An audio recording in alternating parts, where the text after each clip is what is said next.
In the unforgiving peaks of the Rocky Mountains, where winter winds carry both death and deliverance, there lived a man whose name was whispered with reverence in every mining camp and settlement from Denver to Calgary. Captain Marcus Stone had pulled more souls from the jaws of the mountain than any rescue leader in territorial history, his steady hands and unwavering courage earning him a reputation that bordered on legend. Before we jump back in, tell us where you're tuning in from, and if this story touches you, make sure you're subscribed, because tomorrow I've saved something extra special for you. They said he could find survivors under 40 feet of snow, that he could sense life where others saw only death, and that no storm was fierce enough to keep him from answering a call for help. But perhaps his greatest rescue would come not from the frozen peaks he knew so well, but from the arrival of a woman and child who would teach him that some hearts, once buried under tragedy, could still be brought back to life. The morning mist clung to Silver Creek Valley like a shroud when the mail wagon finally crested the mountain pass, its iron wheels grinding against stone as the driver guided his weary horses down the treacherous trail. Inside the swaying vehicle, Sarah Elizabeth Hartwell clutched her 7-year-old son Timothy closer to her chest, feeling his small body tremble with each jolt and bounce. The boy had not spoken a word since the factory fire that claimed his father 3 years ago, but his wide green eyes spoke volumes as they peered through the wagon's canvas covering at the towering peaks surrounding them. Sarah had answered the correspondence advertisement placed by William Brennan, a prosperous mine foreman in Silver Creek who promised a comfortable home and security for a woman willing to brave the frontier. The letters had been kind, filled with descriptions of a thriving mountain community where children played safely in the streets and families gathered for Sunday dinners. What she discovered as the wagon rounded the final bend made her blood run cold and her breath catch in her throat. Silver Creek was gone. Where the letters had described a bustling mining town of 300 souls, there was only devastation. Massive boulders, some as large as houses, lay scattered across what had once been Main Street. Splintered timber and twisted metal protruded from enormous mounds of snow and rock that had buried entire blocks. The avalanche had swept down from the northern slope just 6 weeks earlier, triggered by an unusually warm spring followed by a sudden blizzard. Nature had reclaimed the valley with violent finality. The wagon driver, a grizzled mountain man named Pete Morrison, pulled his horses to a halt and removed his weathered hat. "Lord have mercy," he whispered, his voice barely audible above the wind. "Mrs. Hartwell, ma'am, I'm right sorry to bring you to this. Didn't know it was this bad." Sarah stepped down from the wagon on unsteady legs, Timothy's hand clasped tightly. In hers, the silence was overwhelming, broken only by the mournful whistle of wind through the skeletal remains of what had once been the church steeple. Somewhere beneath that mountain of debris lay the man she had traveled 800 miles to marry, along with hundreds of other dreams that would never see fulfillment. "Mama," Timothy whispered, the first word he had spoken in months. His small voice carried a weight of understanding that no child should possess. Sarah knelt beside her son, smoothing his dark hair as tears she had been holding back finally began to fall. "I know, sweetheart, I know." It was then that they heard the sound of approaching horses. Through the settling dust came a group of riders, their leader mounted on a powerful chestnut stallion that picked its way carefully through the debris field. The man in front wore a heavy wool coat and fur-lined hat, his face weathered by years of mountain weather, but his blue eyes sharp with intelligence and compassion. This was Captain Marcus Stone, though Sarah would not learn his name until later. Marcus had been conducting his weekly patrol of the valley, checking for any signs of survivors who might have been missed in the initial rescue efforts. The sight of the woman and child standing amidst the devastation struck him like a physical blow. He had seen his share of tragedy in 15 years of mountain rescue work, but something about this scene cut deeper than usual. "Ma'am," he called, dismounting and approaching slowly with his hands visible, as one might approach a wounded animal. "I'm Captain Stone with the Territorial Mountain Rescue Service. Are you folks hurt?" Sarah straightened, instinctively drawing Timothy behind her protective embrace. Years of struggle as a widow had taught her to be wary of strange men, but something in this man's voice and bearing suggested safety rather than threat. "We're not hurt," she managed, her voice steadier than she felt. "I'm Sarah Hartwell. This is my son Timothy. We were supposed to meet William Brennan here, but—" She gestured helplessly at the destruction surrounding them. Marcus's expression grew somber. "William Brennan was a good man, ma'am. He helped with the evacuation when we got word the snowpack was unstable. Saved a dozen families before." He paused, removing his hat respectfully. "I'm sorry for your loss." The words hung in the mountain air like a prayer offered too late. Sarah felt her knees weaken as the full reality of her situation crashed over her like the avalanche that had claimed this town. She was alone, 800 miles from anything resembling home, with a traumatized child and barely enough money for the return journey. "Where will we go?" she whispered, more to herself than to anyone else. Marcus studied her face, seeing not just grief, but a quiet strength that reminded him of the mountain flowers that somehow found ways to bloom in the harshest conditions. Timothy peered around his mother's skirts, his green eyes meeting Marcus's, blue ones with a directness that spoke of wisdom beyond his years. "Well," Marcus said slowly, "there's a temporary settlement about 15 miles north of here. Summit Ridge. Most of the Silver Creek survivors ended up there when we evacuated. It's not much, but there are good people there, and they've been helping each other rebuild their lives." Sarah's heart sank. Another temporary arrangement. Another place where she and Timothy would be burdens rather than welcomed members of a community. She had spent 3 years moving from one temporary situation to another, always one step ahead of destitution. "I understand if you don't want charity," Marcus continued, as if reading her thoughts. "But the folks at Summit Ridge aren't looking for charity either. They're looking for people willing to work hard and build something lasting. The settlement needs teachers, and I couldn't help but notice the books in your traveling bag."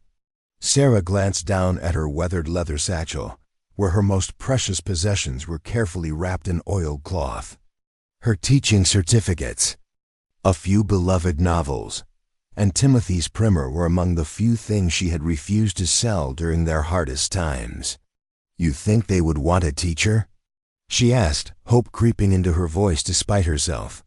"I think they'd want someone who's brave enough to travel 800 miles with a young boy to start a new life," Marcus replied.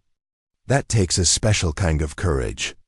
Timothy tugged at his mother's skirt and pointed toward the mountain peaks. For the first time since their arrival, his expression showed curiosity rather than fear. The boy had always been drawn to high places, something that had terrified Sarah in their cramped city tenement, but seemed somehow appropriate here among the towering spires of granite and snow. "What do you say, Timothy?" Sarah asked her son. "Should we see what Summit Ridge looks like?" The boy nodded solemnly, then surprised everyone by walking directly up to Marcus's horse and reaching out to touch the animal's soft muzzle. The coat stallion, a veteran of countless mountain rescues, lowered his head gently and allowed the child to pet him. "Well, I'll be," Pete Morrison chuckled from his perch on the wagon. "That horse don't usually take to strangers so quick. Maybe the boy's got a gift with animals." Marcus watched the interaction with interest. In his experience, both horses and children were excellent judges of character, and his mount's immediate acceptance of Timothy suggested something special about the quiet boy. "Tell you what," Marcus said, making a decision that would change all their lives. "Why don't I escort you folks to Summit Ridge myself?" Preparing and narrating this story took us a lot of time, so if you are enjoying it, subscribe to our channel. It means a lot to us. Now back to the story. It's getting late. and these mountain roads can be treacherous after dark. We can make camp at Willowbrook Station tonight, get a fresh start in the morning." Sarah hesitated, years of hard-won caution warring with an instinct that told her this man could be trusted. Timothy made the decision for her by taking Marcus's offered hand without hesitation, something he had never done with any stranger before. "Thank you, Captain Stone," Sarah said quietly. "We would be grateful for your guidance." As they prepared to leave the ruins of Silver Creek behind, Marcus found himself stealing glances at the woman and child who had so unexpectedly entered his carefully ordered world. For 15 years, he had dedicated himself entirely to his rescue work, finding purpose in pulling others from danger while keeping his own heart safely guarded. He had convinced himself that the mountain was all the companion he needed, that the satisfaction of saving lives was enough to fill the quiet spaces in his soul. But watching Sarah help Timothy into the wagon, seeing her gentle strength and quiet dignity in the face of crushing disappointment, something long dormant began to stir in Marcus's chest. It was a feeling he had not experienced since before the war, before the avalanche that had taken his own family 12 years ago, before he had learned that loving something meant risking its loss. The small procession began its journey northward as afternoon shadows lengthened across the valley floor. Pete Morrison drove the wagon with practiced skill, while Marcus rode alongside, his experienced eyes constantly scanning the terrain for signs of danger. Behind them, the ruins of Silver Creek grew smaller and smaller until they were lost among the trees. Sarah held Timothy close as the wagon swayed along the mountain trail, but for the first time since their journey began, her tears were not entirely born of sorrow. There was something about Captain Stone's quiet confidence and obvious concern for their welfare that made her believe, despite everything, that this journey might lead somewhere worth going after all. As evening approached, they reached Willowbrook Station, a waypoint that served travelers crossing the mountain passes. The station keeper, a matronly woman named Agnes Fletcher, immediately took charge of Sarah and Timothy, providing them with hot soup and warm blankets while expressing appropriate outrage at their circumstances. "Shameful," Agnes declared, bustling around the small cabin's kitchen. "Coming all this way to find such devastation. But don't you worry, dear. Captain Stone knows these mountains better than anyone, and if he says Summit Ridge is the place for you, then that's where you belong." Marcus sat apart from the others, studying maps by lamplight and planning the next day's route. But his attention kept drifting to the soft murmur of conversation between Sarah and Agnes, and to Timothy, who had fallen asleep curled up near the fireplace with one of the station's cats purring on his chest. "He's a special boy," Agnes observed quietly, noticing Marcus's gaze. "Hasn't said much, but I can see the intelligence in those eyes. And his mother, she's got steel in her spine, that one. Takes a strong woman to make the journey she's made." Marcus nodded, thinking of his own mother, who had raised him alone after his father's death in a mining accident. "Strong women seem to thrive in these mountains," he said. "Something about the altitude, maybe," Agnes chuckled. "More likely something about the necessity. Mountain life doesn't leave much room for weakness, but it's got infinite space for those with the will to survive." As the fire burned lower and the mountain night settled around them, Marcus found himself contemplating the strange turns that life could take. This morning, he had awakened as he had every morning for the past 12 years, alone but content in his solitude. Tonight, he was responsible for 2 refugees from a life that no longer existed, and the weight of that responsibility felt both heavier and lighter than anything he had carried before. Outside, the mountain wind sang its ancient song of change and endurance, and somewhere in its melody was the promise that tomorrow would bring new challenges and new possibilities. For the first time in years, Marcus Stone found himself looking forward to discovering what those possibilities might be. In her makeshift bed near the fire, Sarah lay awake listening to Timothy's steady breathing and the distant call of night. Birds in the forest. The future remained uncertain, filled with questions that had no easy answers. But here in this warm cabin, with the steady presence of Captain Stone keeping watch, and the promise of a new community waiting ahead, she began to believe that perhaps their journey was not ending in disaster, but beginning in hope. The mountains had taken much from all of them, but perhaps they were also prepared to give something back. In the morning, they would continue towards Summit Ridge and whatever new life awaited them there. For now, it was enough to be warm, safe, and no longer alone in facing whatever challenges lay ahead. The morning sun painted the mountain peaks in shades of rose and gold as Marcus guided their small caravan along the winding trail towards Summit Ridge. The air was crisp and thin, carrying the scent of pine and the distant promise of snow. Sarah rode beside him now, having accepted his offer to share his horse, while Timothy remained comfortable in the wagon with Pete Morrison, who had proven to be an endless source of mountain folklore and gentle humor. "Tell me about Summit Ridge," Sarah said, her breath forming small clouds in the cold air. "What should Timothy and I expect?" Marcus considered his words carefully. He had visited the settlement twice since its establishment, delivering supplies and checking on the Silver Creek refugees. But he knew the reality was harsher than anything he could prepare her for. "It's not much to look at," he admitted. "Log cabins, a few canvas tents, everything built in a hurry by people who lost everything they owned. But the spirit there, I've never seen anything like it." They crested a ridge, and Summit Ridge spread out below them in the valley. Sarah's first impression was of organized chaos. Smoke rose from a dozen chimneys, children's voices carried on the wind, and everywhere she looked, people were working. Building, hauling, sawing, hammering. The settlement buzzed with determined activity. "How many survivors?" Sarah asked quietly. 97 souls, Marcus replied, including children. They lost 215 in the avalanche. The weight of that loss settled over them both. Sarah understood now why the people below worked with such urgent energy.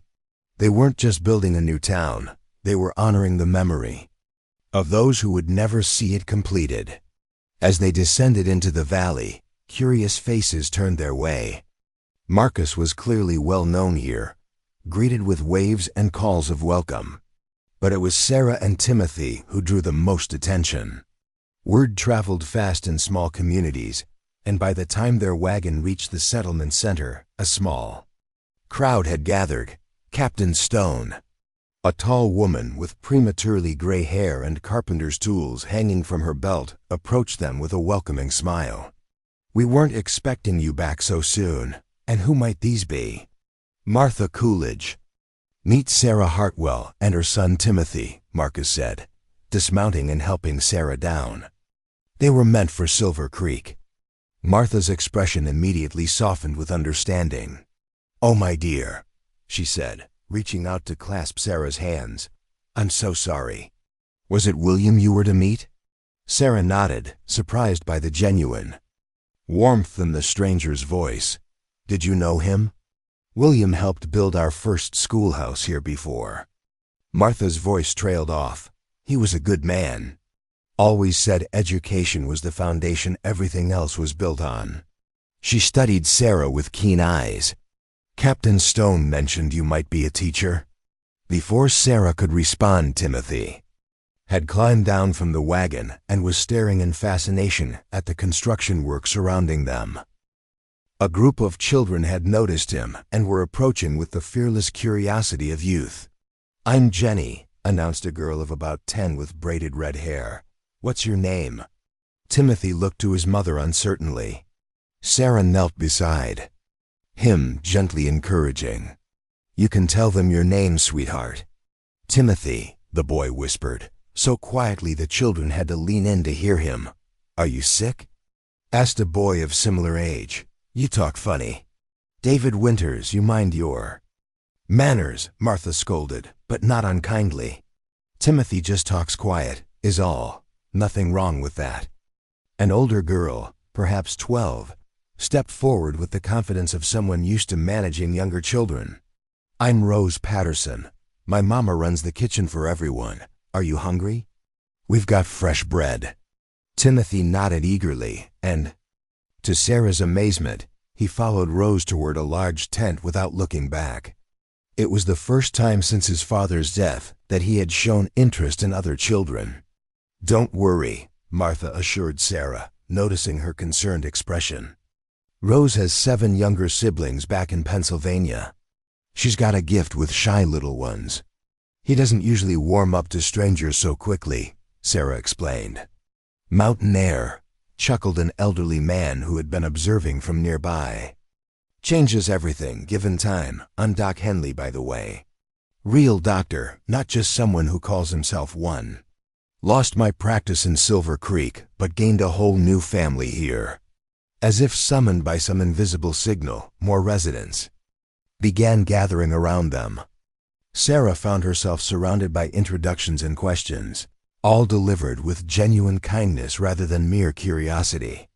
These were people who understood loss and displacement, who recognized a fellow survivor when they saw one. "The thing is," Martha was explaining, "we've got 18 children here and no proper school. We've been taking turns teaching them what we can, but none of us have real training. If you're truly a certified teacher." "I am," Sarah confirmed, pulling her credentials from her traveling bag. "I taught in Philadelphia for 6 years, before Timothy was born, and I've been tutoring privately since then." A murmur of excitement rippled through the growing crowd. Education was a luxury many frontier communities could barely afford, yet here was Providence delivering exactly what they needed most. "Well now," said a voice from the back of the group, "seems like Silver Creek's loss might be our gain." Sarah turned to see a man in his 40s, with intelligent brown eyes and the calloused hands of someone who worked with wood. There was something in his tone that made her wary, though his words seemed welcoming enough. "This is James Crawford," Martha said, her own voice carefully neutral. "He's been leading our building committee." Marcus, who had been quietly observing the interactions, stepped closer to Sarah. Something in Crawford's manner had triggered his protective instincts, though he couldn't quite identify what. "Pleasure to meet you, Mrs. Hartwell," Crawford said, extending his hand. "We're always happy to welcome new residents, especially those with valuable skills. I trust you'll find our little community quite accommodating." Before Sarah could respond, a commotion arose from the direction of the kitchen tent. Rose Patterson came running, her face flushed with concern. "Mrs. Coolidge, come quick. It's little Timothy." Sarah's heart lurched as she hurried toward the tent. Marcus closed behind her. Inside, they found Timothy standing perfectly still in the center of the space, tears streaming down his face. Around him, several women were speaking in soothing tones, but the boy seemed locked in some internal struggle. "What happened?" Sarah asked, kneeling beside her son. "Nothing bad," Rose assured her quickly. "Mrs. Patterson was telling us about how they had to leave their house so fast when the avalanche warning came. Timothy just started crying all of a sudden." Sarah gathered Timothy into her arms, feeling the tension in his small body. "It's all right, sweetheart. You're safe now." Marcus watched the scene with growing understanding. In his years of rescue work, he had seen this kind of delayed reaction before. Trauma had a way of surfacing when people finally felt safe enough to process what they had experienced. "Timothy," he said gently, sitting down so he was at the boy's eye level. "Sometimes when we hear about scary things, it reminds us of other scary things we've been through. Is that what's happening?" The boy nodded against his mother's shoulder. "Do you want to tell us about it?" Marcus asked. Timothy pulled back slightly and looked at Marcus with those wise green eyes. When he spoke, his voice was barely audible but clearly heard in the hushed tent. The fire was loud, like the mountain falling down. Sarah's breath caught. Timothy had never spoken about the factory fire that had killed his father. For 3 years, she had waited and hoped for him to share his memories. And now, here in this tent full of strangers, he was finally ready. "That must have been very frightening," Marcus said simply. "Papa told me to run," Timothy continued, his words coming faster now, "but I wanted to wait for him. Mama says I can't wait anymore." The adults in the tent exchanged glances, recognizing the profound wisdom in the child's simple words. He had been waiting for his father to come home. For 3 years, and something about this place, these people, had finally helped him understand that some waits must end. "Your papa was brave to tell you to run," said Mrs. Patterson, Rose's mother. "Just like these folks were brave to run when the mountain was falling down. Sometimes running isn't about being scared, it's about being smart." Timothy considered this, then looked at Marcus again. "Are you brave?" "I try to be," Marcus replied honestly, "but I'm also scared sometimes." "Everyone gets scared, even mountain rescue captains?" Timothy asked, and for the first time since their arrival, there was a hint of a smile on his face. "Especially mountain rescue captains," Marcus confirmed. "We just try to be brave anyway." The crisis passed as quickly as it had come. Timothy allowed Mrs. Patterson to show him how to knead bread dough, and soon he was giggling at the way it squished between his fingers. Sarah watched in amazement as her son displayed more animation than she had seen from him in months. "He's going to be fine," Doc Henley told her quietly. "Sometimes children just need the right place to start healing. Looks like he's found it." As the afternoon wore on, Sarah was given a tour of the settlement. The organization was impressive. For such a new community, they had established a basic government with elected leaders, assigned work crews for essential tasks, and even started planning for winter preparations. "We vote on everything important," Martha explained as they walked between the cabins. "Everyone gets a say, regardless of how long they've been here or what they lost back in Silver Creek." "What about him?" Sarah asked, nodding toward James Crawford, who was directing a group of men building a new storage shed. Martha's expression grew thoughtful. "James means well, but he sometimes forgets that leading isn't the same as commanding. He's used to being in charge of big construction projects, where orders need to be followed without question.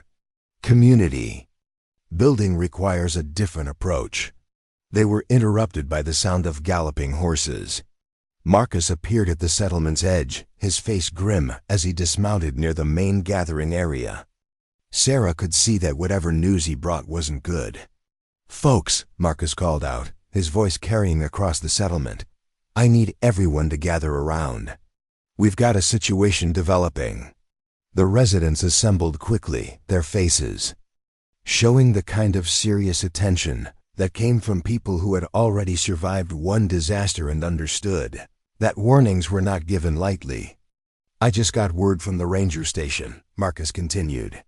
"There's been unusual seismic activity up on Cathedral Peak.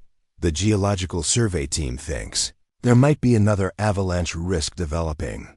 A murmur of concern rippled through the crowd. These people had lost everything once to the mountain's fury, and the thought of facing that threat again was almost unbearable. "How much time do we have?" Crawford asked, stepping forward to take charge. "Maybe weeks, maybe months," Marcus replied. "The signs aren't clear yet, but we need to start making preparations now." "What kind of preparations?" Martha asked. Marcus looked around at the settlement they had worked so hard to build. "We need to consider evacuation routes, emergency supplies, and possibly moving the entire settlement to higher ground." The crowd erupted in concerned voices. Sarah found herself thinking not of the physical challenges ahead, but of what another displacement would do to Timothy's fragile progress. He had just begun to feel safe, to open up again. How could she ask him to trust that everything would be all right when the mountain itself seemed determined to prove otherwise? "We're not running again," Crawford declared, his voice rising above the others. "We've built something here. We've invested everything we have left. I won't see it abandoned, because of some scientist's theory about what might happen. James, Doc Henley said carefully, we need to listen to the experts. The experts didn't save Silver Creek, Crawford shot back. We saved ourselves and will save ourselves again if we have to. But we're not abandoning our homes based on guesswork. Marcus watched the debate with growing concern. He had seen this kind of denial before. Communities so desperate to believe they were finally safe that they ignored obvious dangers. But he had also seen what happened when those dangers became reality. I'm not asking anyone to abandon anything, Marcus said, raising his voice to be heard. I'm asking you to be prepared. There's a difference. Sarah stepped forward, surprising herself with her boldness. What would being prepared look like? Marcus turned to her, grateful for the practical question. Emergency supply caches at strategic locations. Clear evacuation routes that everyone knows by heart. Communication systems between here and the ranger stations. Practice drills, so if something does happen, people react automatically instead of panicking. That sounds reasonable, Sarah said, looking around at the other residents. We can prepare without abandoning what we've built. Timothy appeared at her side, having finished his bread-making lesson. He tugged at her skirt and pointed toward the mountain peaks visible beyond the settlement. The mountains are talking, he said quietly. The adults around him fell silent, struck by the simple profundity of the child's observation. In the distance, they could indeed hear something. A low rumbling that might have been wind or shifting snow or something else entirely. What are they saying? Rose Patterson asked, kneeling down beside Timothy. Timothy listened intently, his head tilted toward the peaks. They're saying, be ready. As evening approached and the settlement settled into its daily rhythm of communal dinner and quiet conversation, Sarah found herself standing apart from the others, watching Timothy play with the other children around a small campfire. For the first time since their arrival, she allowed herself to truly consider what they had stumbled into. These people had faced catastrophic loss and somehow found the strength to begin again. They had created something beautiful and functional from nothing but determination and mutual support. But now they faced the possibility of losing it all again, and the fractures were already beginning to show. Marcus approached her quietly, his own gaze fixed on the children's laughter echoing across the valley. He's doing well, he observed. Better than I dared hope, Sarah agreed. But what happens if we have to move again? He's just started to heal. Children are more resilient than we give them credit for, Marcus said. And he's got something here he didn't have before. What's that? Community. People who care about him for who he is, not just because they have to. That kind of acceptance travels wherever you go.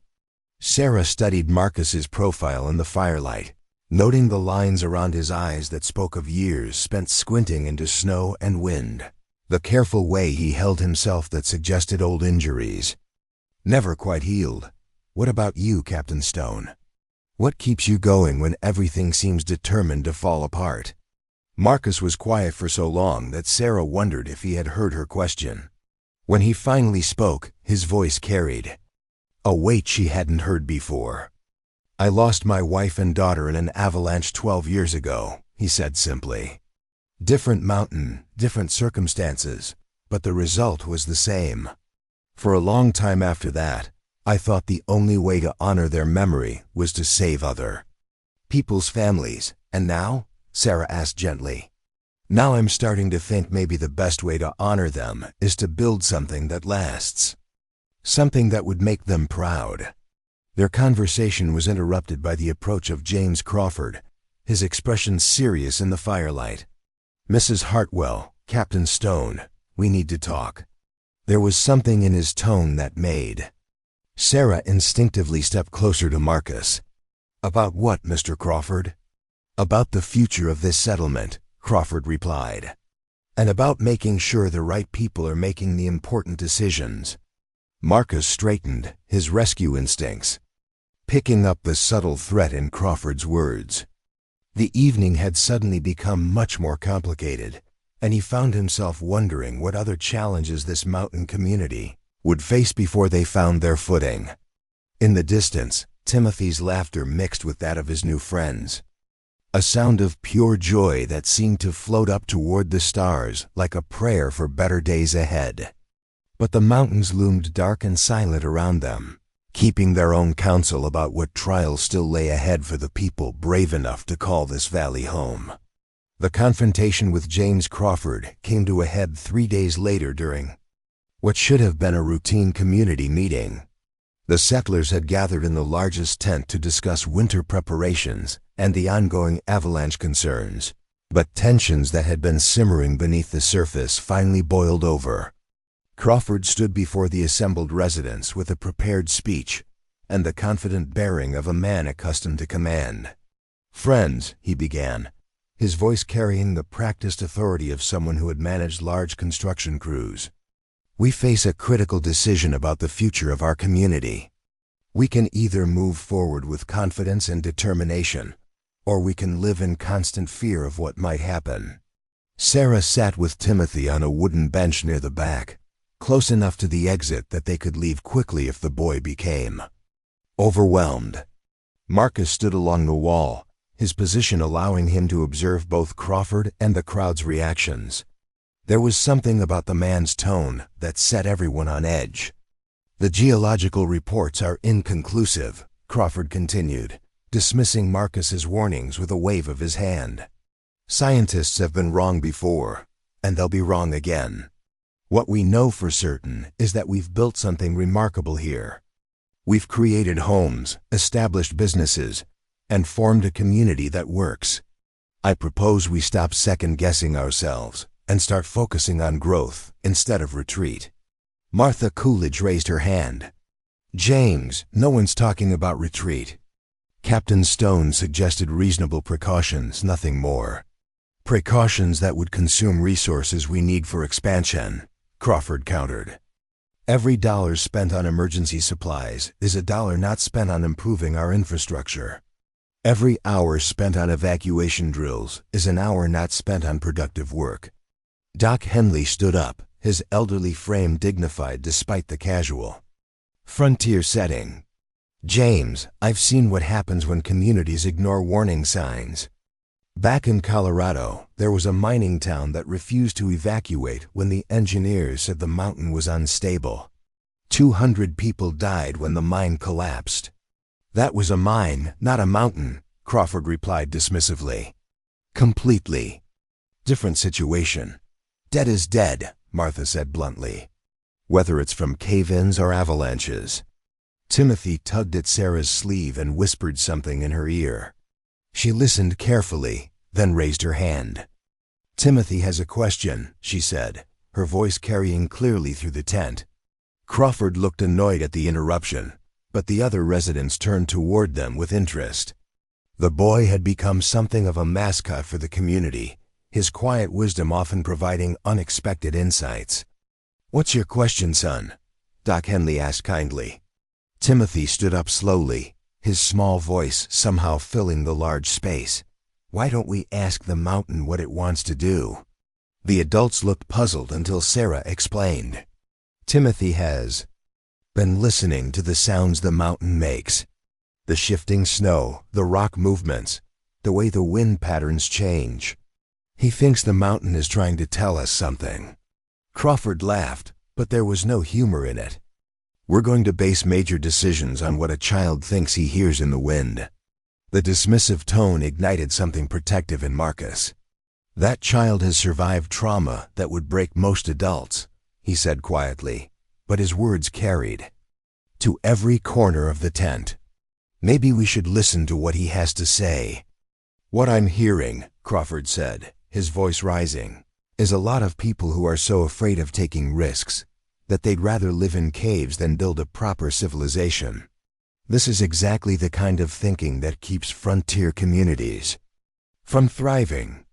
"And what I'm hearing," said a new voice from the tent's entrance, "is someone who doesn't understand the difference between courage and foolishness." Everyone turned to see Samuel Harrison, a grizzled mountain guide who had arrived that morning with supplies from the territorial capital. Sam had been working these peaks for 30 years and commanded universal respect among mountain folk. "Sam," Martha said with obvious relief, "we weren't expecting you until next week." "Got word about your situation and decided to come early," Sam replied, removing his hat and shaking the snow from his coat. "Talked to the geological survey team on my way up. They're more worried than they're letting on." Crawford's face darkened. "More outside interference, exactly what we don't need." "What we don't need," Sam said evenly, "is people dying because someone was too proud to listen to warnings. I've seen 3 avalanches in my lifetime, Mr. Crawford. Each one was preceded by exactly the kind of signs they're detecting now." The tent fell silent except for the wind whistling through the mountain passes. Sarah felt Timothy press closer to her side, his small hand finding hers as the tension in the room became palpable. "Tell us what you know, Sam," Marcus said. Sam moved to the center of the tent, his weathered face serious in the lamplight. "The snowpack on Cathedral Peak is heavier than it's been in 20 years. The underlying ice layer is showing stress fractures, and the recent temperature fluctuations have created instability throughout the entire face." "In plain English," Doc Henley requested. "In plain English, that mountain is a loaded gun pointed right at this valley," Sam replied. "Maybe it won't go off, but would you want to bet your children's lives on that chance?" Crawford slammed his hand on a nearby table. "Enough. I won't stand here and listen to fear-mongering designed to destroy everything we've worked for. This community was built by people with courage, not cowards who jump at every shadow." The insult hung in the air like a challenge. Marcus stepped forward, his movement casual but somehow threatening. "Mr. Crawford, you seem to be confusing caution with cowardice. In my experience, the truly brave recognize danger and prepare for it. Your experience," Crawford shot back, "is in rescuing people who've already failed to help themselves. My experience is in building things that last." "Like Silver Creek?" Martha asked quietly. The question hit Crawford like a physical blow. His face flushed with anger as he realized the community was not rallying behind his leadership as he had expected. "Silver Creek was destroyed by an act of nature that no one could have predicted," he said defensively. "That's not true," Timothy said, his clear young voice cutting through the adult arguments. Everyone turned to look at him as he stood beside his mother's chair. "Mr. Brennan wrote to Mama about the avalanche warnings. He said they'd been talking about moving the town for months, but some people said it would cost too much money." Sarah's hand went to her throat as she remembered William Brennan's letters, which she had read so many times during their journey west. He had mentioned the geological concerns, but she had been so focused on the promise of security that she hadn't paid attention to the warnings. "The boy's right," Sam confirmed grimly. "I was here when they first detected the instabilities. Some folks wanted to relocate, others insisted on staying put. The avalanche settled the argument for them." Crawford looked around the tent, recognizing that he was losing the battle for community opinion. His expression hardened with the stubborn determination of a man who refused to admit he might be wrong. "Fine," he said coldly. "Those of you who want to run can run. The rest of us will continue building something worthwhile here." "No one's talking about running," Marcus said firmly. "We're talking about preparing for multiple possibilities." "Same thing," Crawford snapped. "You prepare for failure, you get failure." Mrs. Patterson, Rose's mother, stood up with the quiet dignity of a woman who had buried too many loved ones. "Mr. Crawford, I lost my husband and 2 sons in Silver Creek, not because they were cowards, but because they stayed to help others evacuate. I won't lose anyone else to pride disguised as principle." Her words carried the weight of absolute moral authority. Crawford found himself facing a room full of people who had already paid the ultimate price for ignoring warnings, and his arguments suddenly sounded hollow and selfish. "We need to vote," Martha announced. "All in favor of implementing Captain Stone's emergency preparedness measures? Hands went up throughout the tent. Sarah raised hers, and Timothy solemnly raised his small hand as well. When the count was finished, Crawford's position was supported by only 5 people out of 43. Present. Motion carries, Martha said formally. Captain Stone, we'd appreciate your guidance in setting up the necessary preparations. Crawford stood silent for a moment, his face a mask of barely controlled rage. Then he turned on his heel and stalked out of the tent, followed by his small group of supporters. Well, Doc Henley set into the uncomfortable silence that followed. That could have gone better. Actually, Sam Harrison observed, that went exactly as it needed to go. Better to have the division out in the open where it can be dealt with than festering in secret. Marcus found himself thinking about the dynamics of community leadership under stress. In his rescue work, he had learned that crisis situations revealed people's true characters, often in ways that surprised everyone involved. Crawford's reaction suggested deeper issues than simple disagreement about emergency planning. Over the following days, the community threw itself into preparation work with remarkable efficiency. Marcus organized teams to scout and mark evacuation routes, while Martha coordinated the stockpiling of emergency supplies. Sarah found herself naturally taking charge of planning for the children's needs during a potential emergency, drawing on her teaching experience to develop age-appropriate safety protocols. Timothy proved unexpectedly valuable as a scout. His small size allowed him to explore narrow passages and hidden spaces that adults couldn't access, and his quiet nature meant he could observe wildlife patterns without disturbing them. Marcus began taking the boy on short expeditions to map potential shelter locations, amazed by the child's natural instincts for reading terrain and weather signs. "He's got the makings of a real mountain guide," Sam told Sarah one evening, as they watched Timothy demonstrate how to read animal tracks to a group of fascinated children. "Kid sees things most adults miss entirely." Sarah felt a complex mix of pride and concern. She was thrilled to see Timothy coming out of his shell and developing confidence in his abilities, but the thought of him pursuing dangerous mountain work terrified her. She had already lost one man she loved to industrial accidents. "Is it safe work?" she asked Sam quietly. The old guide considered the question seriously. "Safer than most things if you're properly trained and respect the mountains. The real danger comes from people who think they know more than they do." As if summoned by their conversation, James Crawford appeared at the edge of the group. He had been conspicuously absent from the community activities since the vote, but now he approached with the determined air of someone who had made an important decision. "Mrs. Hartwell," he said formally, "I'd like to speak with you privately."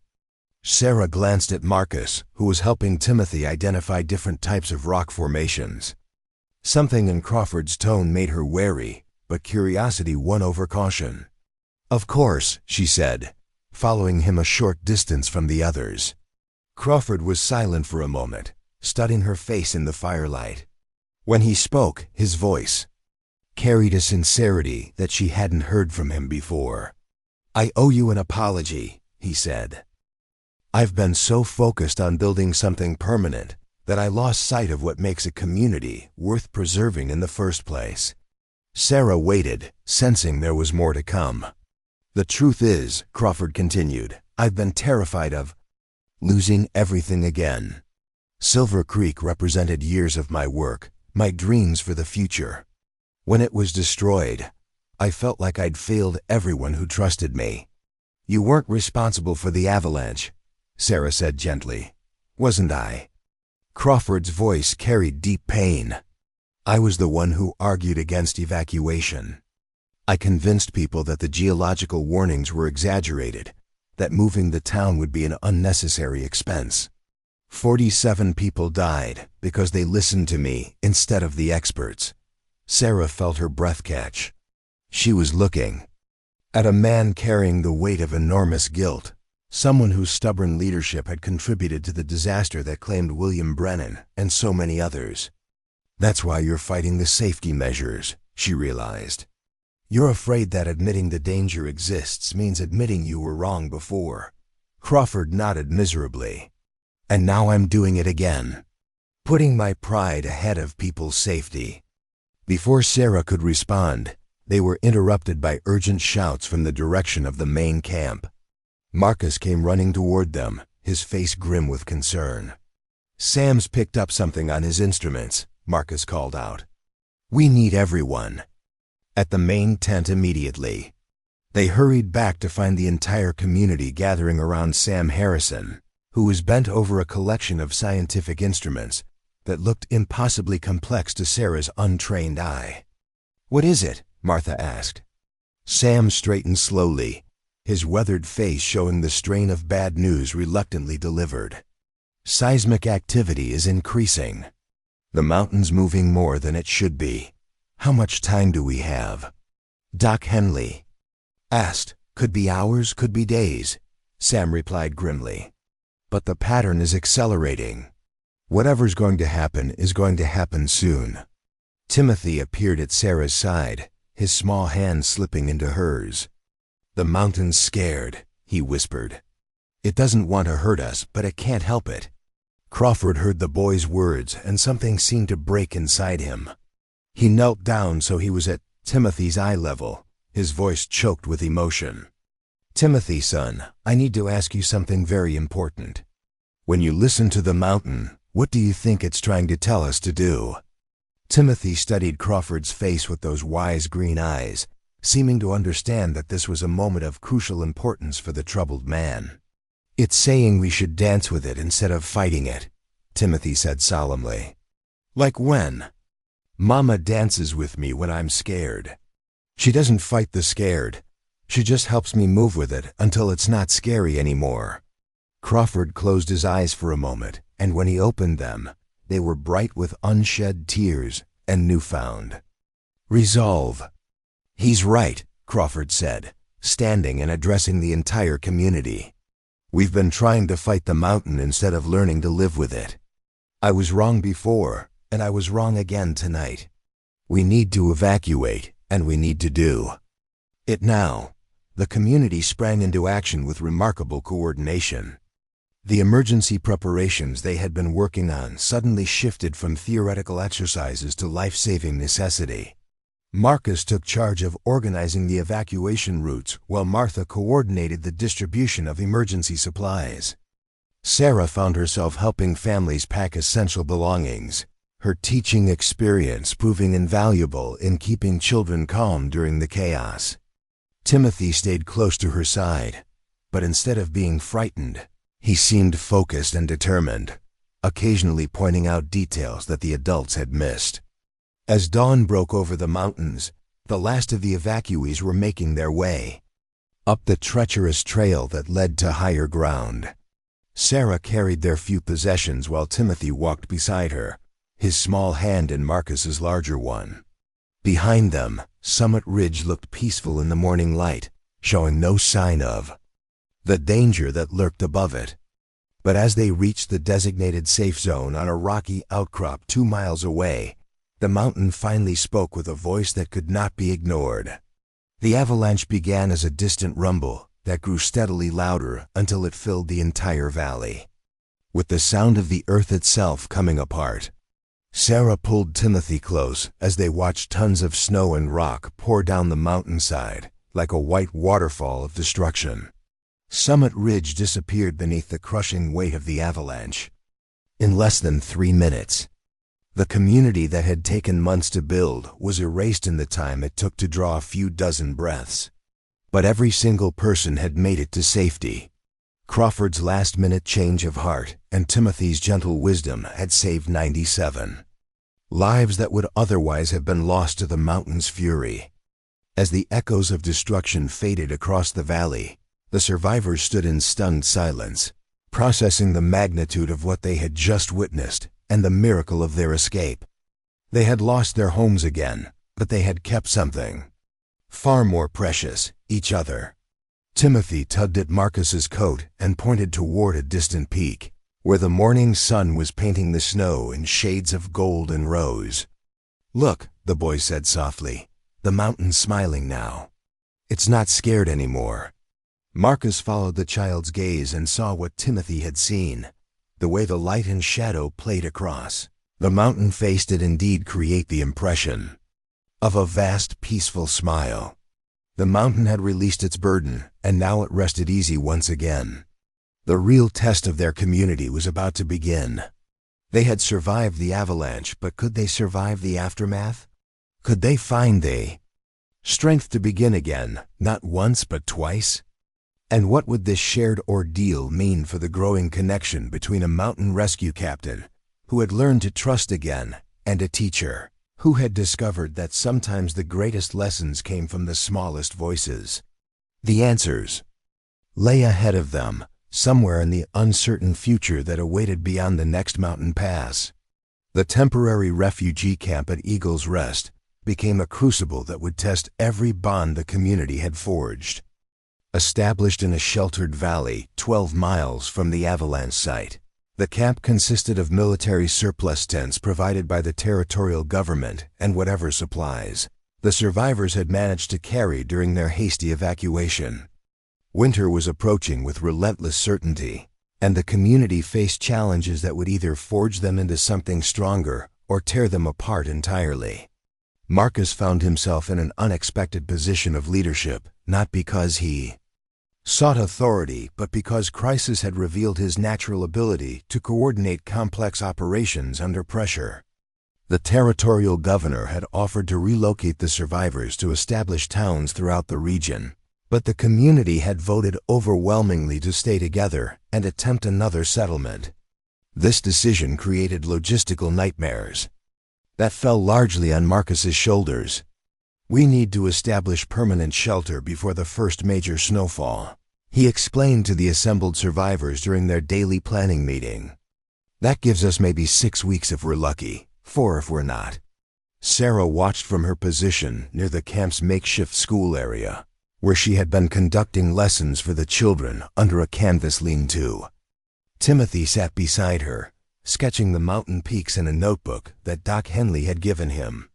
The boy's artistic abilities had emerged suddenly after the avalanche, as if surviving the disaster had unlocked some creative wellspring within him. "What about the sawmill equipment we salvaged?" asked Frank Morrison, Pete's younger brother, who had arrived with a wagon train of supplies and volunteers from neighboring settlements. "We managed to save most of the machinery before the slide hit." Marcus nodded approvingly. "That's our biggest advantage. We can mill our own lumber instead of having to transport it over the mountain passes.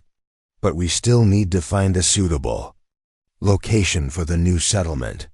This question had been debating for days without resolution. The avalanche had eliminated their original site, and the surrounding valleys presented various challenges. Some locations offered good protection from weather, but lacked access to water.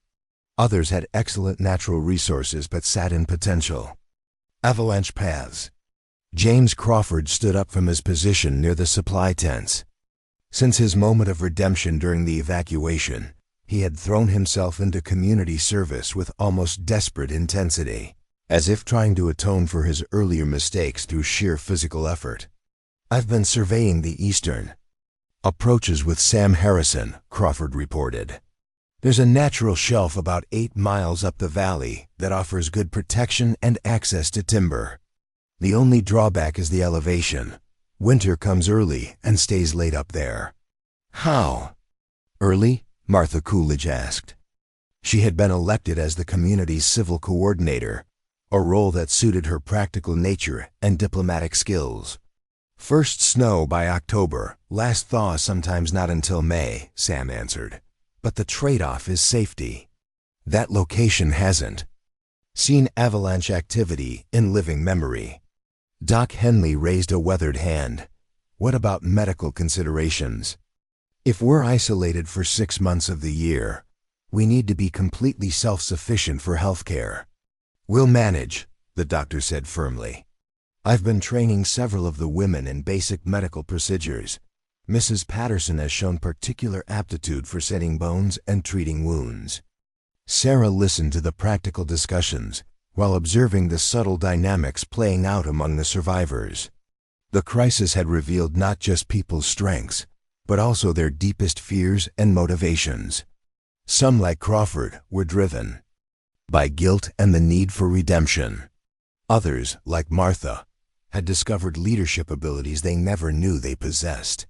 Still others seemed paralyzed by the magnitude of their losses. Timothy tugged at her sleeve and showed her his latest drawing. Instead of the mountain peaks he usually sketched, this picture showed the camp from above, with tiny figures representing all the families going about their daily activities.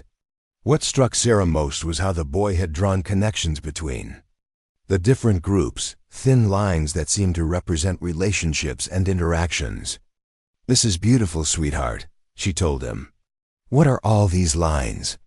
"Those are how people take care of each other," Timothy explained in his quiet voice. "Like when Mrs. Patterson brings soup to Mr. Jenkins when his arthritis hurts, or when Rose helps me with reading hard words." Sarah studied the drawing more carefully and realized that Timothy had unconsciously mapped the social network that held their community together. The lines showed who helped whom, who comforted whom, who depended on whom. It was a child's intuitive understanding of how human communities actually functioned beneath the surface of formal organization. "May I show this to Captain Stone?" she asked. Timothy nodded shyly. The boy had developed a profound attachment to Marcus, often seeking him out during the evening hours when the rescue captain made his rounds through the camp. Marcus, for his part, seemed to find Timothy's presence soothing after the stresses of each day. Later that evening, Sarah found Marcus sitting alone beside the camp's central fire, studying survey maps by lamplight. The October air was crisp, with the promise of winter, and everyone could feel time running short for major decisions. "Timothy wanted to show you something," Sarah said, settling beside him on the log that served as a bench. Marcus examined the boy's drawing with the same careful attention he brought to rescue operations. After a long moment, he looked up with an expression of amazed understanding. "He's drawn our real infrastructure," Marcus said quietly. "Not the physical buildings and roads, but the human connections that actually make a community work." "Exactly what I thought," Sarah agreed. "Marcus, may I ask you something personal?" He nodded, though she could see him tense slightly at the prospect of discussing private matters. "What happened to your family? You mentioned they died in an avalanche, but you've never talked about the details." Marcus was quiet for so long that Sarah began to think he wouldn't answer. When he finally spoke, his voice carried the weight of old pain that had never fully healed. "Emma was pregnant with our second child," he said softly. "Our daughter Lucy was 4 years old. We lived in a mining camp in Colorado, and I was working as a shift supervisor in the copper mines." Sarah waited patiently, sensing that this story had been held inside for too long. The Geological Survey had warned about avalanche risks, but the mine owners didn't want to shut down operations during the winter season. Too much money at stake. Marcus's voice carried bitter irony. "I was underground when it happened. The avalanche took out half the camp, including our house." "I'm so sorry," Sarah whispered. "I dug for 3 days," Marcus continued. "Found Emma first, then Lucy. They'd been trapped in the root cellar, probably survived for hours before." He stopped, unable to finish the sentence. Sarah understood now why Marcus had dedicated his life to rescue work, and why the thought of another community ignoring safety warnings had affected him so deeply. "Is that why you left mining and became a rescue captain?" "Couldn't go underground anymore," Marcus admitted. "Every time I tried, I'd hear Lucy calling for her papa and Emma singing the lullabies she used to sing. So I learned everything I could about mountain rescue and avalanche survival. Figured if I couldn't save them, maybe I could save someone else's family." They sat in comfortable silence for a while, watching the fire burn lower and listening to the quiet sounds of the camp settling into sleep. Finally, Sarah spoke the words that had been forming in her heart for days. "You did save families, Marcus. You saved all of us." Before Marcus could respond, they were interrupted by urgent voices from the direction of the supply tents. "Frank!" Morrison was running toward them, his face visible with concern in the firelight. "Captain Stone, we've got problems. Someone's been stealing from the medical supplies." Marcus was on his feet immediately, his personal conversation forgotten in the face of community crisis. "How much is missing?" "Hard to say exactly, but Doc Henley thinks several bottles of laudanum and morphine are gone, plus some surgical instruments." This was serious. Medical supplies were irreplaceable until spring, when new shipments could reach them from the territorial capital. More troubling was the implication that someone in their community was either dealing drugs or had developed an addiction problem. Who discovered the theft? Marcus asked as they hurried toward the medical tent. Mrs. Patterson, when she was doing inventory for tomorrow's clinic hours. They found Doc Henley, examining his supply boxes with the methodical precision of a man who knew exactly what should have been there. His weathered face was grim as he looked up at their approach. "Definitely theft," he confirmed. Whoever did this knew exactly what they were looking for. They left the less valuable medicines untouched and took only the most potent pain relievers. "Any idea who might have access?" Martha asked. She had arrived ahead of them and was already questioning the people who had been working near the medical supplies. "Anyone in camp, really," Doc Henley admitted. "We haven't been keeping things locked up because we trusted each other." Sarah felt a chill that had nothing to do with the mountain air. One of the things she had grown to love about their community was the sense of mutual trust and shared responsibility. The idea that someone would steal medical supplies that might be needed to save lives felt like a betrayal of everything they had built together. "We need to handle this carefully," Marcus said, his voice carrying the authority of someone used to managing crisis situations.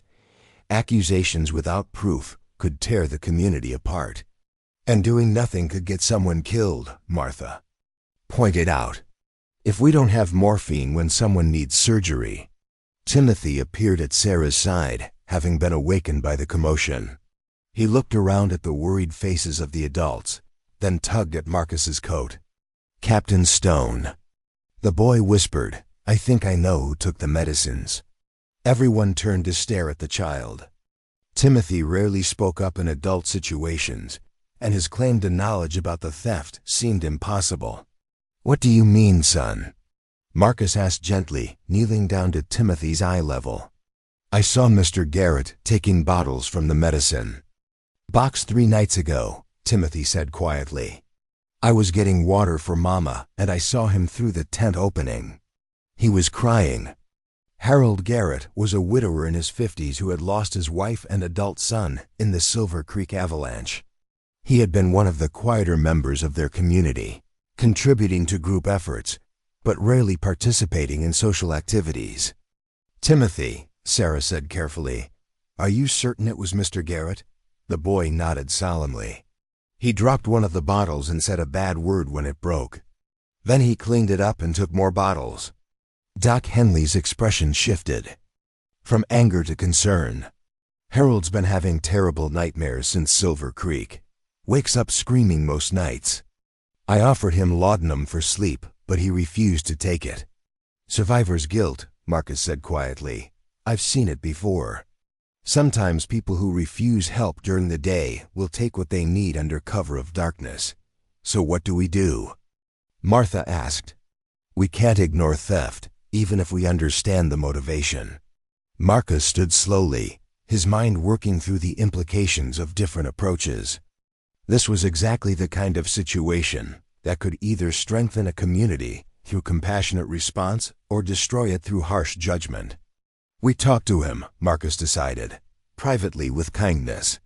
If Harold is struggling with trauma, he needs help, not punishment. They found Harold Garrett sitting alone beside the dying embers of a smaller fire at the edge of camp. He looked up at their approach with the resignation of a man who had been expecting this confrontation. "I know why you're here," he said quietly. "The boy saw me, didn't he?" Marcus sat down beside the older man, careful to keep his posture non-threatening. "Harold, we're not here to condemn you. We're here because we're worried about you."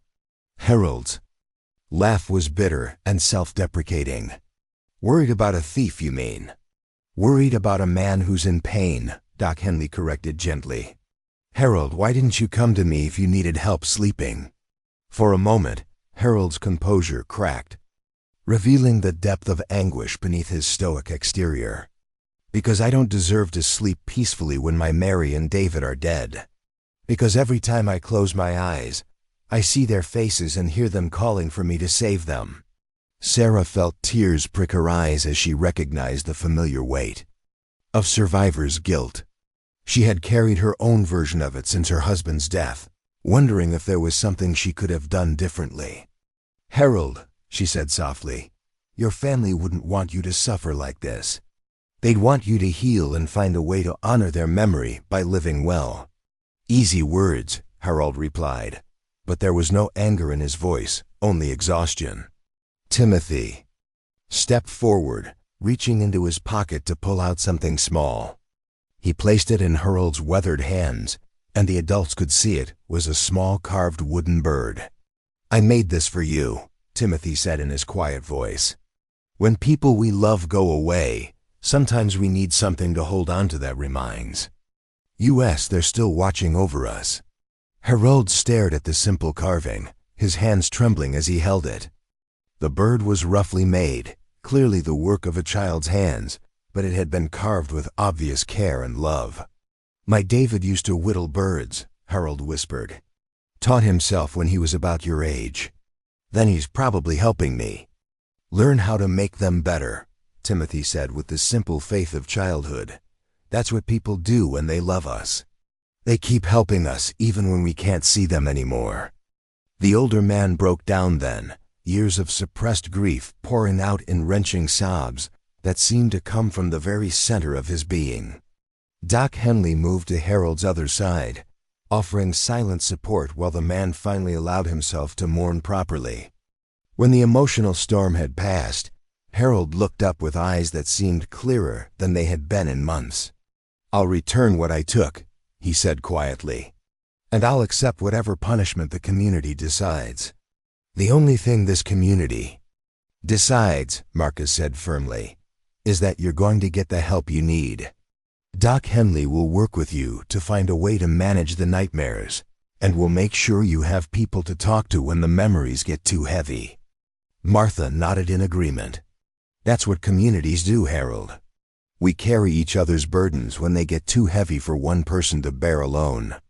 As they helped Harold back to his tent, Sarah found herself marveling at how quickly a potential crisis had been transformed into an opportunity for healing. Timothy's gentle intervention had shown them all a different way to respond to human frailty.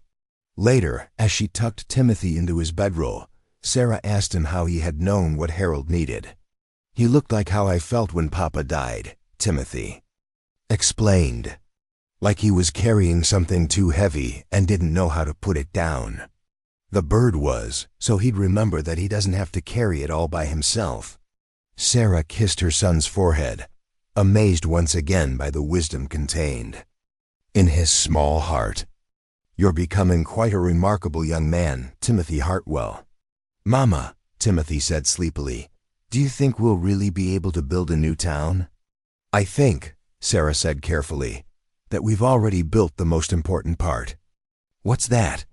"The part where we take care of each other," she replied, echoing the lesson they had all learned that evening. Outside their tent, the mountain night was cold and clear, with stars scattered across the sky like promises of light in the darkness. Tomorrow would bring new challenges as they continued planning their permanent settlement, but tonight the community was stronger than it had been that morning. Marcus made his final rounds through the camp, checking that all was secure for the night. As he passed the Hartwell tent, He could hear Sarah's soft voice reading to Timothy from one of their treasured books. The sound filled him with a warmth that had nothing to do with the nearby campfire and everything to do with the growing realization that his carefully guarded heart was learning to hope again. The mountains around them stood silent and watchful, their peaks bathed in starlight. Somewhere among those towering spires lay the site of their future home, a place where they could build not just houses and shops, but a true community based on the bonds they had forged through shared struggle and mutual care. The hardest tests still lay ahead, but they would face them together, and that made all the difference. The first snowfall came 2 weeks earlier than expected, blanketing Eagle's Rest in 6 inches of pristine white that transformed their temporary camp into something resembling a winter wonderland. But beneath the beauty lay urgent necessity. The community had voted to establish their permanent settlement on the eastern shelf that Crawford and Sam had identified, and construction needed to begin immediately if they hoped to have adequate shelter before the mountain winter locked them in place. Sarah stood outside the camp's meeting tent, watching Timothy help Rose, Patterson, and the other children build snow figures that bore amusing resemblances to various adults in their community. The boys' laughter rang clear in the crisp air, a sound that still filled her heart with wonder. 6 months ago, she could never have imagined her silent, traumatized son leading other children in imaginative play. "Beautiful morning," Marcus said, approaching with 2 steaming cups of coffee. The ritual of sharing morning coffee had developed naturally between them over the past weeks, though neither had acknowledged the deeper significance of these quiet moments together. "Beautiful and concerning," Sarah replied, accepting the warm cup gratefully. "If winter's coming this early, we'll make it work," Marcus assured her, but she could hear the underlying tension in his voice. As the de facto coordinator of their construction efforts, he carried the weight of ensuring everyone's survival through the harsh months ahead. Their conversation was interrupted by the arrival of a mounted messenger, wearing the uniform of the Territorial Postal Service. The man dismounted stiffly, clearly having ridden hard through difficult conditions. "Looking for the Silver Creek survivors," he announced. "Got official mail from the territorial capital." Martha Coolidge emerged from the meeting tent, followed by several other community leaders. "That would be us." "What kind of official mail?" The messenger handed over a leather portfolio sealed with government stamps. "Legal documents. Something about mineral rights and land grants." Martha broke the seal and began reading, her expression growing increasingly troubled. The other adults gathered around her, their faces reflecting growing concern as she shared. "The contents, what is it?" Sarah asked, though she suspected from their expressions that it wasn't good news. "The territorial government is claiming mineral rights to the entire valley where we want to build our settlement," Martha explained grimly. "They're saying that area is designated for future mining operations and civilian settlement is prohibited." A murmur of dismay rippled through the growing crowd.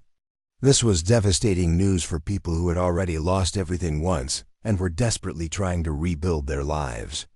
"There has to be some mistake," Crawford said, reading over Martha's shoulder. "That land has never shown any signs of valuable mineral deposits." Sam Harrison, who had been listening from the edge of the group, spoke up with the weary tone of someone who had seen this situation before. "Doesn't matter if there are actually minerals there. What matters is whether someone with political connections has convinced the territorial authorities that there might be." "Are you saying this is some kind of land grab?" Doc Henley asked.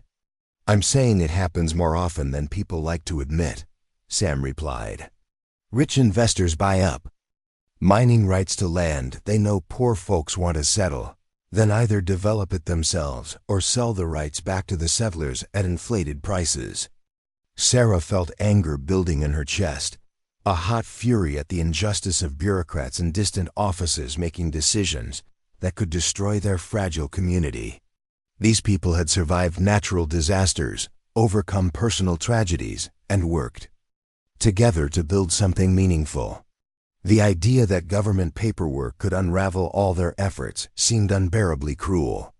Timothy appeared at her side, having noticed the adult tension, and abandoned his snow play. "Mama, why does everyone look scared?"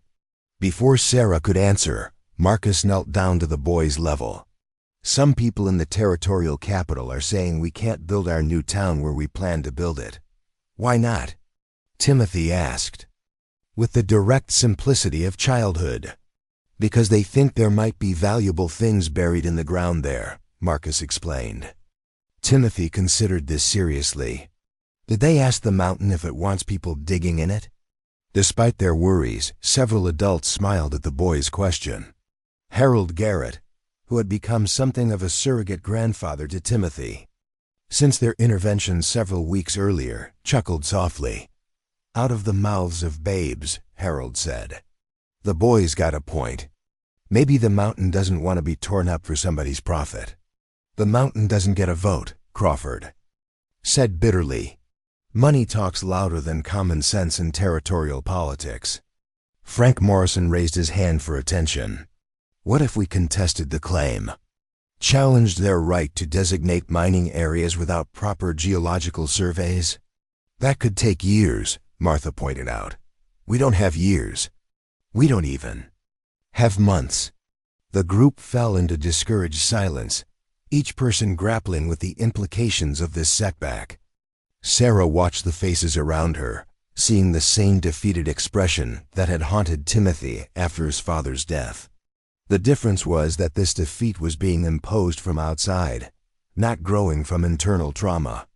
"No," she said suddenly, her voice carrying a firmness that surprised everyone, including herself. "No what?" Martha asked.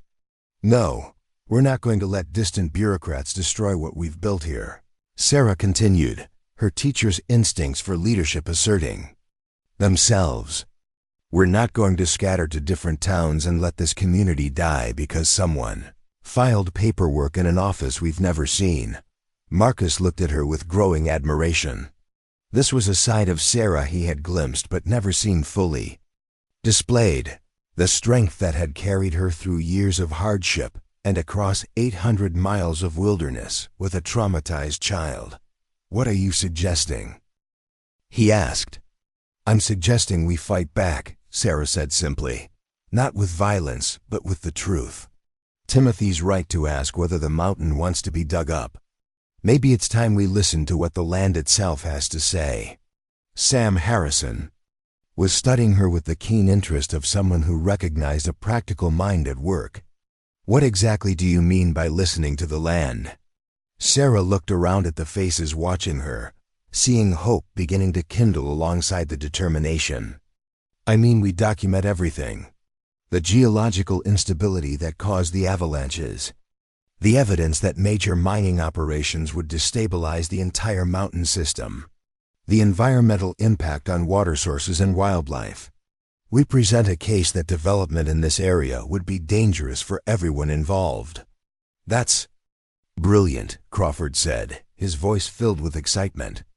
"If we can prove that mining operations would create safety hazards, they'd have to reconsider the designation."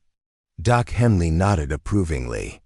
"And I know several geologists from my university days who might be willing to provide expert testimony." "What about the legal costs?" Martha asked practically. "Fighting the territorial government requires lawyers, and lawyers cost money we don't have." Timothy tugged at Sarah's skirt and whispered something in her ear. She listened carefully, then smiled for the first time since receiving the devastating news. "Timothy has a suggestion," she announced. "He wants to know if we could write to newspapers in other territories and tell them our story. He thinks other people might want to help if they knew what was happening to us." Marcus felt something click into place in his mind. The boy's onto something. This isn't just our story. It's the story of every small community trying to survive against powerful interests. If we can get public attention, public pressure might convince the territorial authorities to reconsider, Martha finished, understanding the strategy immediately. Over the following days, the community threw itself into Sarah's plan with the same determined energy they had shown in their evacuation and rescue efforts. Sarah, drawing on her teaching experience, began documenting their story in compelling narrative form. Doc Henley contacted colleagues who could provide scientific evidence about geological instability. Crawford and his construction teams surveyed the disputed area for signs of environmental fragility. Marcus found himself working closely with Sarah on the documentation effort, spending long evenings by lamplight, helping her organize testimony and evidence. During these quiet hours, their professional collaboration gradually deepened into something more personal. "You know, Marcus," said one evening as they reviewed geological reports, "you've become the heart of this community's resistance effort." Sarah looked up from her writing, ink stains on her fingers and determination in her eyes. "I've spent 3 years feeling helpless, watching things happen to us instead of making things happen for us. I'm not going to be helpless anymore." "You were never helpless," Marcus said softly. "You just needed the right fight." Their eyes met across the makeshift table, and Sarah felt her breath catch. Over the weeks of working together, sharing challenges and small victories, something had grown between them that neither had expected. It wasn't the desperate attachment of trauma survivors, but something deeper and more enduring. "Marcus," she began, then stopped, uncertain how to voice what she was feeling. Before either could say more, Timothy burst into the tent with Rose Patterson close behind. "Mama, Captain Stone. You have to come see." They followed the excited children outside to find a crowd gathered around Frank Morrison, who was holding a telegram and grinning widely. "What's the news?" Martha called out. "The Denver Post wants to send a reporter," Frank announced. "They got our letter, and they want to cover our story." A cheer went up from the assembled community. This was the breakthrough they had been hoping for, the chance to take their case to a wider audience who might pressure the territorial government to reconsider their position. "There's more," Frank continued. 3 other newspapers have written asking for copies of our documentation, and a lawyer in Denver has offered to take our case for free if we can raise money for expenses." Sarah felt tears of relief and gratitude streaming down her face. After weeks of uncertainty and fear, they finally had reasons for hope. Timothy tugged at her hand. "Mama, does this mean we can build our town now?" "It means we have a fighting chance, sweetheart," she replied, picking him up and spinning him around. "It means people are listening to our story." The Denver Post reporter arrived 2 weeks later, a sharp-eyed woman named Catherine Ellis, who spent 3 days interviewing residents and documenting their situation. Sarah was impressed by Ellis's thoroughness and her obvious sympathy for their cause. "Your story has everything," Ellis told Sarah during their final interview. "Human drama, environmental concerns, questions about government overreach, and a community fighting for survival. My editor thinks this could be front-page material." The article appeared the following week with the headline, "Mountain Community Battles Government Land Grab." Ellis had captured not just the legal complexities of their situation, but the human story of people who had lost everything and were fighting to rebuild their lives. The response was immediate and overwhelming. Letters of support poured in from across the Western Territories. Donations arrived from strangers who had been moved by their story. Most importantly, other newspapers picked up the story, creating a groundswell of public opinion that the territorial government couldn't ignore. The breakthrough came on a cold December morning when another postal messenger arrived, this time bearing news that made the entire community celebrate. The territorial authorities had agreed to reconsider the mineral rights designation, pending a full environmental impact study. "It's not a complete victory yet," Martha cautioned, reading the official letter aloud. "But it means they're taking our concerns seriously." "How long will the study take?"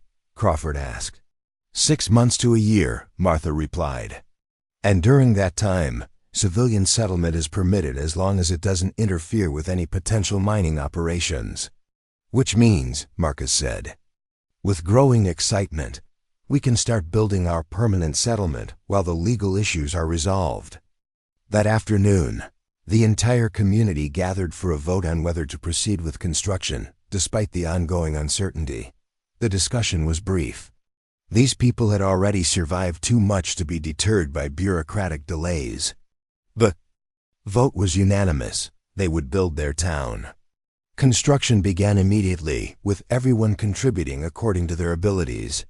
The sawmill equipment was transported to the new site and assembled with remarkable efficiency. Families worked side by side, raising cabin walls and laying foundations, even as snow continued to fall around them. Sarah found herself teaching inside a still unfinished schoolhouse, where snow sometimes slipped through the gaps in the wooden walls. Her students sat on makeshift benches, yet their eagerness to learn never wavered. Timothy had become her unofficial assistant, patiently helping the younger children with reading and arithmetic. Marcus split his time between overseeing construction and continuing his rescue efforts. The territorial government had officially appointed him as regional rescue coordinator, a role that gave him more resources and authority, yet more and more. Marcus found himself drawn to the idea of permanence, of building a life rather than constantly responding to crises. They had the conversation on Christmas Eve, during the community's first holiday celebration in the new town. A star crafted from scrap metal glimmered atop a tall pine, and families gathered around a bonfire, sharing simple meals and stories in what would one day become the town square. "Sarah," Marcus said quietly, a rare nervousness in his voice, "I have something to tell you." She turned toward him, sensing that this was different from the urgent conversations they'd shared during emergencies. "I've been offered a permanent position with the Territorial Rescue Service stationed at headquarters in Denver." A pang of sadness struck her chest. She had come to rely on Marcus's presence, and the idea of him leaving felt like yet another loss. "That sounds like a great opportunity," she said calmly, trying to keep her emotions in check. "It is," Marcus replied, "but I'm turning it down." Sarah looked at him in disbelief. "Why?" He was quiet for a moment, watching as Timothy helped hang pine boughs on the tree with the other children. When he spoke again, his voice was steady and sincere. "Because I found something here that I didn't even know I needed, a sense of belonging, a community that feels like home. And I found you and Timothy. I don't want a life that doesn't include both of you." Sarah's breath caught as he continued. "This might not be the proposal you imagine standing in the snow beside a half-finished town, but I love you, Sarah Hartwell. I love your courage, your compassion, and your fierce loyalty to the people you care about. And I love Timothy like he's my own." Tears welled up in Sarah's eyes, tears of happiness this time. "Marcus Stone," she whispered, "are you proposing?" "I'm asking if you'll build a life with me," he said. "Here, in this mountain town we've created together, surrounded by people who've become our family." Before Sarah could answer, Timothy ran over, having picked up on the seriousness of their conversation. "Are you and Captain Stone getting married, Mama?" he asked, his usual bluntness on full display. Sarah smiled through her tears. "Would you like that?" Timothy thought it over carefully. "Will he teach me more about mountain rescue?" "If you want to learn," Marcus promised. "And help with the school." "Every chance I get." Timothy nodded, then yes. "But can I call you Papa?" "Marcus instead of Captain Stone?" Marcus crouched and pulled the boy into a tight hug, his own eyes glistening. "I would be honored to be your Papa, Marcus." Watching them, Sarah felt her heart fill with a joy she hadn't thought possible.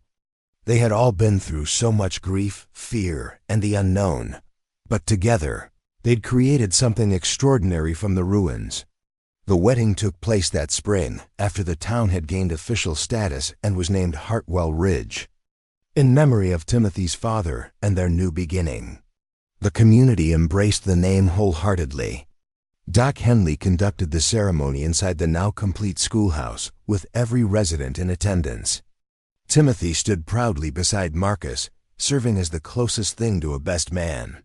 Holding the ring Marcus had crafted himself from a gold nugget Harold Garrett found near the stream behind their homes. As they said their vows, Sarah glanced around.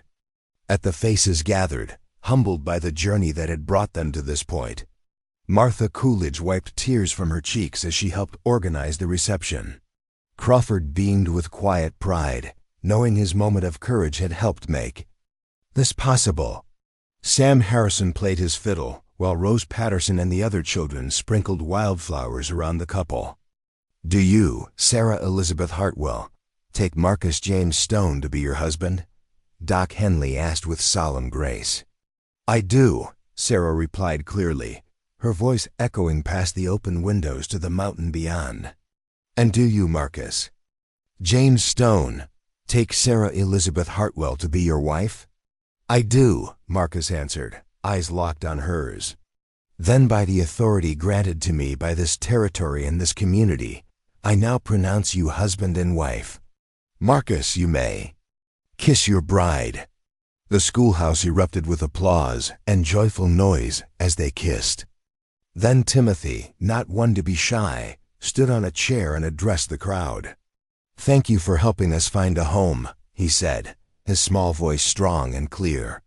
"And for showing me that family isn't just who you're born to, but who chooses to love you." Not a single eye stayed dry after that.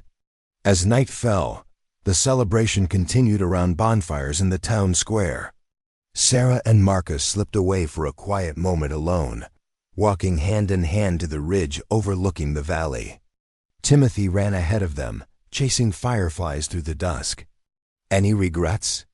Marcus asked gently. Sarah thought back on everything: the loss of William, the danger of the avalanches, the heartbreak of starting over again and again. "None," she said. "Every hard step brought us here.